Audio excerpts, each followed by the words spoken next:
Guys एक और lecture आप लोगों के लिए, और ये भी एक छोटा लेक्चर है, कोई इतना बड़ा लेक्चर नहीं है, इसको भी जल्दी से ख़त्म कर लेंगे भाई। और है क्या इस लेक्चर के अंदर ये देखना है, इम्पोर्टेंट है भाई ये भी, क्योंकि ये एप्लीकेशन ऑफ गॉस थ्योरम जो हमने किया था कि एक शीट थी, उसकी वजह से नियर बाइंड पॉइंट्स पर क्या फील्ड निकल कर आया था ये आपने चेक किया था, उसी को ही यूज़ करके हमने ये एक डेरिवेशन है दिया हुआ, इसको करना है। और ये बड़ा सिंपल डेरिवेशन है, इसको निपटा देते हैं जल्दी से और देखते हैं है क्या इसके अंदर एक्चुअल में। तो हमसे कह रहा है कि इलेक्ट्रिक फील्ड निकालो दो पॉजिटिवली चार्ज पैरेलल प्लेट्स के बीच में, ठीक है, बीच में निकालना उसके साइड में निकालना, दोनों तरह से कर लेंगे। अब इसमें भी ये है कि आपके पास अगर surface charge density sigma same है तो क्या होगा, अलग अलग है तो क्या होगा। तो जल्दी इसको देख लेते हैं जल्दी से, ठीक है भाई, बना लेते हैं, बहुत इंपॉर्टेंट है। बना लेते हैं दो शीट, और वो आपको ऐसा बनानी है, एक शीट ये है और एक शीट ये है। सुनते रहना मेरी बात को ध्यान से। हमसे क्या कह रखा, पॉजिटिवली ले लो दोनों, ठीक है, ले लेंगे इसको भी पॉजिटिवली, इसको भी पॉजिटिव शीट ले लिया और इसको भी पॉजिटिव शीट ले लिया। अब ये कहा जा रहा है कि लेट अस सपोज कि इसके पास सरफेस चार्ज डेंसिटी सिग्मा 1 है और इसके पास सरफेस चार्ज डेंसिटी सिग्मा 2 है। हम स्पेशल केस में ये ले लेंगे कि भाई दोनों के पास सरफेस चार्ज डेंसिटी अगर सेम हो तो क्या होगा, ठीक है, ये वाली हम बाद में कहेंगे नोट में। पहले तो ऐसे समझ लेते हैं कि लेट अस सपोज कि आपके पास ये दो शीट हो गई और दोनों ही शीट है प्लस की चार्ज है, बिल्कुल सही है, ठीक है, अच्छी बात है। अब हमें क्या निकालना है, इन दोनों पर सरफेस चार्ज डेंसिटी आपने अलग अलग दे दी, अब आपको इलेक्ट्रिक फील्ड कैलकुलेट करनी है रीजन वाइज। पहला रीजन, दूसरा रीजन और तीसरा रीजन, इन तीनों रीजन में आपको क्या करना है, intensity of electric field calculate करनी है। मज़ेदार है, देखो सबसे पहले देखो जल्दी से फटाफट, मज़ा आएगा। मैं इस वाले रीजन की बात कर लेता हूँ, रीजन 1 की, है ना, तो मैं यहाँ बात कर लेता हूँ फर्स्ट इन रीजन 1। यहाँ पर मुझे इंटेंसिटी ऑफ इलेक्ट्रिक फील्ड चाहिए, चाहिए कि नहीं चाहिए, बिल्कुल चाहिए। आप सब जो पूछना चाह रहा है ना डेरिवेशन में वही चीज़ निकालना है। तो इंटेंसिटी ऑफ इलेक्ट्रिक फील्ड, अब देखो एक बात बता दूं, ये डेरिवेशन आपसे डायरेक्ट नहीं पूछा जाएगा, इसके यूज़ हैं। कैपेसिटर जो होता है वो भी इसी तरह से बनता है, देखो कैसे बनेगा बता दूंगा। तो इसके यूज़ हैं, तो यूज़ इंपॉर्टेंट है, वो आना चाहिए, ठीक है। तो वो निकालने के लिए आपको सबसे पहले रीजन 1 में intensity of electric field calculate करो। अब मुझे एक बात बताओ, जो मेरे पास शीट नंबर 1 है और ये शीट नंबर 2 कह दो, शीट नंबर 1 का जो इलेक्ट्रिक फील्ड होगा वो किधर को होगा, मुझे रीजन 1 में बताओ सोच के जल्दी से। तो पॉजिटिव वाली प्लेट्स है, इलेक्ट्रिक फील्ड इस तरफ को होगा, क्योंकि इससे पहले वाले डेरिवेशन में मैंने यही समझाया था कि इलेक्ट्रिक फील्ड क्या होता है, शीट के जस्ट परपेंडिकुलर आउटवर्ड होता है प्लस की वजह से। तो मुझे इस रीजन 1 में यहाँ पर लेट अस सपोज कि यहाँ पर देखना चाह रहा हूँ, तो इससे निकलने वाले इलेक्ट्रिक फील्ड क्या होगा, वो कुछ इस तरह से होगा, मतलब ये आपके पास E1 हो गया या नहीं हुआ, बिल्कुल हो गया।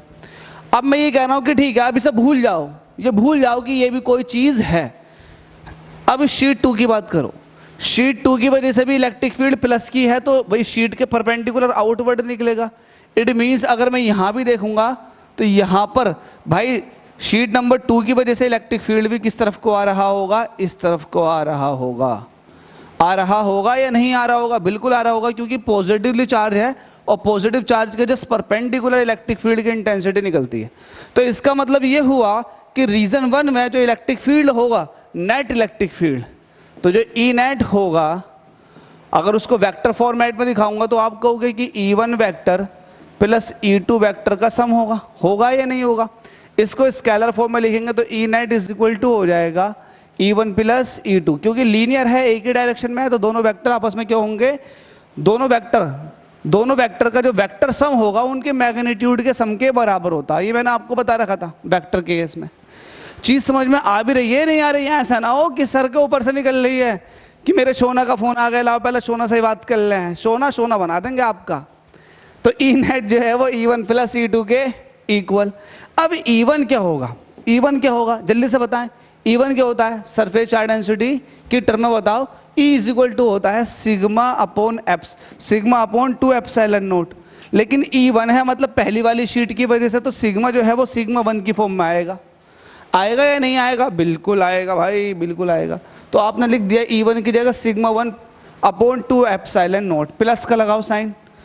E2 बताओ, E2 E2 मतलब इसका इलेक्ट्रिक फील्ड वो क्या था, सिग्मा 2/2 एप्सिलॉन नॉट। तो क्या किसी को कोई दिक्कत है, बताओ दिक्कत है तो बताओ, नहीं है दिक्कत ना, बिल्कुल नहीं होगी। 1/2 एप्सिलॉन नॉट को आपने कॉमन ले लिया, सिग्मा 1 प्लस सिग्मा 2 ये आपके पास बचेगा।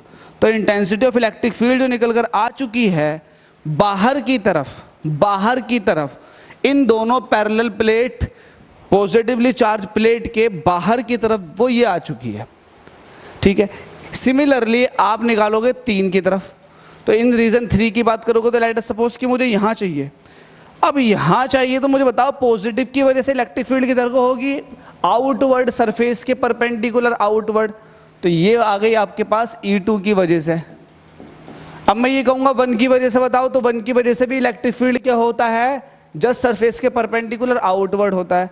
तो भाई इसी तरीके से आपके पास पता लग जाएगा कि E1 की वजह से भी इलेक्ट्रिक फील्ड किधर को होगी, इधर को होगी। तो इस केस में भी अगर आप E नेट निकालना चाहोगे तो रीजन 3 बोल दो, इन रीजन 3 आपको E नेट निकालना है। तो आप कहोगे भाई E नेट का अगर वेक्टर फॉर्म में देखोगे तो वही यही हो जाएगा कि E1 प्लस E2, क्योंकि 2 इलेक्ट्रिक फील्ड हैं और एक ही डायरेक्शन में लग रहे हैं। अब इसको स्केलर फॉर्म में लिख दो, मैग्नीट्यूड लिखो इसका, E जो हो जाएगा E नेट मतलब E, ये हो जाएगा E1 प्लस E2 के, क्योंकि डायरेक्शन सेम है तो उनके जो वेक्टर सम होता है मैग्नीट्यूड के सम के जस्ट इक्वल होता है। अब इसी तरीके से आप जरा बताओ जल्दी से फटाफट, E1 की वैल्यू कितनी होगी, E1 की वैल्यू इसकी वजह से, तो ये हो जाएगा सिग्मा 1/2 एप्सिलॉन नॉट। इसी तरीके से E2 की वैल्यू ये आ जाएगा सिग्मा 2/2 एप्सिलॉन नॉट। आप क्या कॉमन ले लोगे, 1/2 एप्सिलॉन नॉट, बचेगा क्या, सिग्मा 1 प्लस सिग्मा 2, ये आपके पास E निकल कर आ गया। तो देखो 2 पॉजिटिवली प्लेट शीट हैं, दो पॉजिटिवली प्लेन शीट हैं, उनकी वजह से आपने आउटवर्ड मतलब आउटसाइड में दोनों शीट यहां रखी है, उनके आउटसाइड में इलेक्ट्रिक फील्ड कैलकुलेट करना चाहा तो दोनों के केस में यही निकल कर आया sigma 1 plus sigma 2/2 epsilon not. तो भाई ये याद रखिए होगा, ठीक है भाई। अब इसके बाद आता है मिड वाला केस। मिड वाला केस क्या होगा, इन रीजन 2, वो हमारे पास कौन सा रीजन है, 2 है। ये मजेदार है, जरा बताओ रीजन 2 की बात कर लेते हैं। रीजन 1 में आपने देख लिया, रीजन 3 में आपने देख लिया, रीजन 2 में देखो।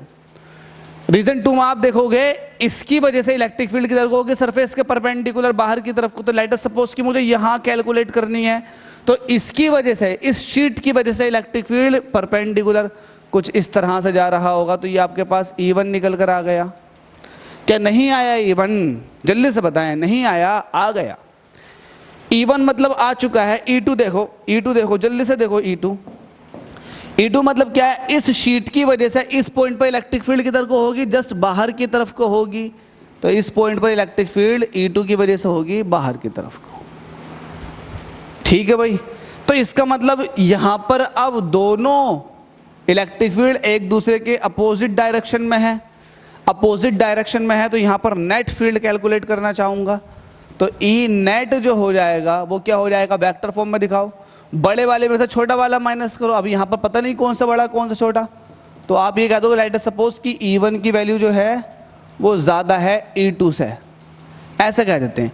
इट मीन्स सिग्मा 1 जो है वो ज़्यादा है सिग्मा 2 से। ये मैं कह रहा हूँ अपनी तरफ से कि सरफेस चार्ज डेंसिटी पहली वाली शीट पर ज़्यादा है दूसरी वाली शीट के मुकाबले, तो पहली वाली शीट का इलेक्ट्रिक फील्ड भी फिर क्या होगा, ज़्यादा होगा। और ये माइनस क्यों किया, क्योंकि आपको दिख रहा है एक इधर को लग रहा है इलेक्ट्रिक फील्ड, एक इधर को लग रहा है। जब आपको नेट निकालना होगा तो भाई आपको माइनस करना होगा, माइनस करना होगा। ये वाली बात तो आपको अच्छे से पता है, ठीक है।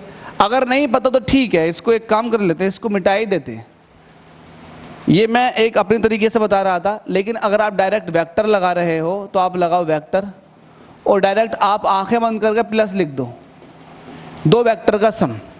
जब इनको मैग्नीट्यूड की फॉर्म में लिखोगे तो E नेट दिखाओगे, तो देखो अब चूंकि ये दोनों वेक्टर एक दूसरे के एंटी पैरेलल हैं, जब एंटी पैरेलल वेक्टर को आप सोल्व करते हो, उनका नेट निकालते हो, तो ज़्यादा वाले में से छोटा वाला माइनस हो जाता है उनका magnitude.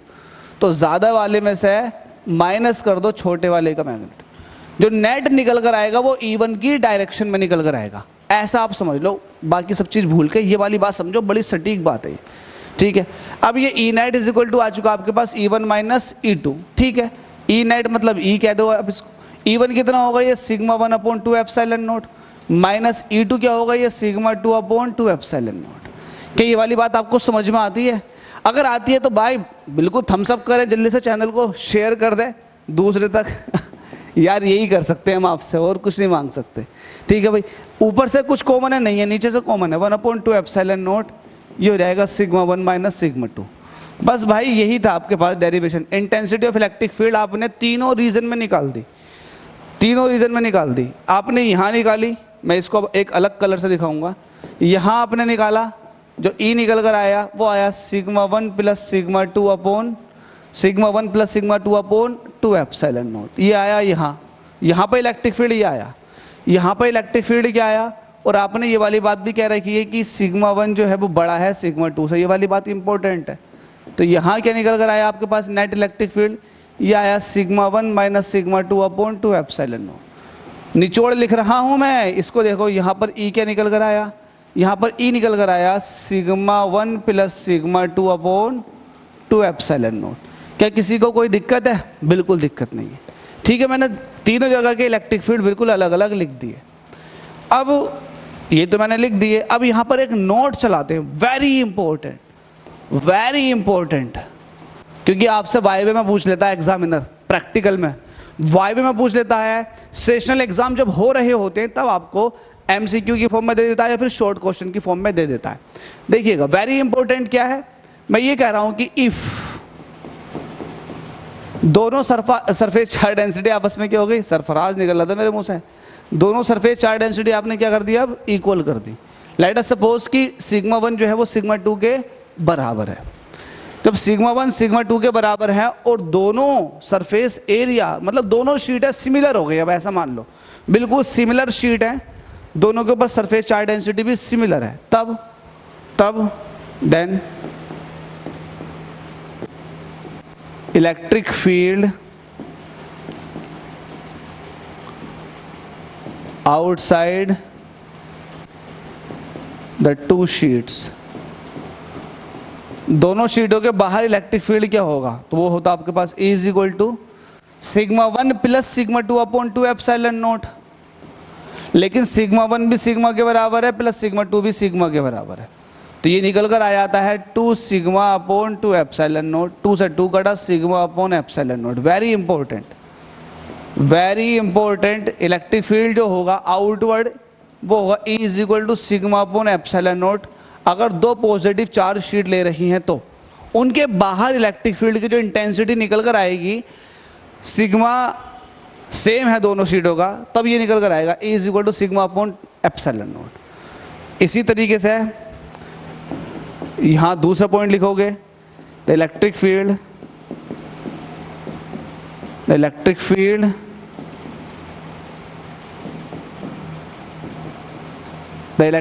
inside the sheet, sheet के अंदर, दोनों शीटों के अंदर इलेक्ट्रिक फील्ड क्या होगा, तो वो होता E is equal to sigma 1 minus sigma 2, sigma 1 भी सिग्मा है सिग्मा 2 भी सिग्मा है, अपॉन 2 एप्सिलॉन नॉट। सिग्मा से सिग्मा कटा 0 अपॉन 2 एप्सिलॉन नॉट, मतलब आ जाएगा 0। तो इसका मतलब इंटेंसिटी ऑफ इलेक्ट्रिक फील्ड कितनी आ चुकी है, 0। इस पर आप जितने ज़्यादा स्टार बना सकते हो बना लो, जितने ज़्यादा स्टार आप बना सकते हो बना लो। ये बात आपको भूलनी नहीं चाहिए कि अगर आपके पास दो सिमिलर चार्ज डिस्ट्रीब्यूशन की दो शीट हैं जिनके एरिया भी सेम है, तो उन दोनों शीट की वजह से उनकी जो मिड में इंटेंसिटी ऑफ इलेक्ट्रिक फील्ड निकल कर आएगी वो 0 निकल कर आएगी, और उनके बाहर जो आएगी वो सिग्मा अपॉन एप्सिलॉन नॉट निकल कर आएगी। लेकिन कंडीशन है कि भाई सिग्मा 1 सिग्मा 2 के बराबर होना चाहिए, मतलब सरफेस चार्ज डेंसिटी सेम होनी चाहिए। तो आप इस वाली बात को कैसे लिख सकते हो, इस वाली बात को ऐसे लिख सकते हो, intensity of electric field between two positively charged sheets intensity of electric field between, बीच में, two positively charge sheet will be क्या होगा, 0। ठीक है, ये वाली बात आप अच्छे से समझ के चलें। अब हम क्या करेंगे, इसका एक दूसरा इसमें केस दे रखा है। केस ये दे रखा है कि अब आपके पास जो शीट हैं वो सिमिलर चार्ज की ना हो करके डिसिमिलर चार्ज की बनेंगी। इट मीन्स एक पर अगर पॉजिटिव है तो दूसरी पर क्या होगा, निगेटिव होगा। ये वाला हम डेरिवेशन भी अब जल्दी से देख लेते हैं। डेरिवेशन नहीं है, कॉन्सेप्ट है, बहुत इंपॉर्टेंट। तो इस लेक्चर को कंप्लीट देखें, नोट्स बनाएं, समझें और समझाने की कोशिश भी करें दूसरों को। बहुत अच्छे डेरिवेशन है ये। थैंक यू सो मच भाई।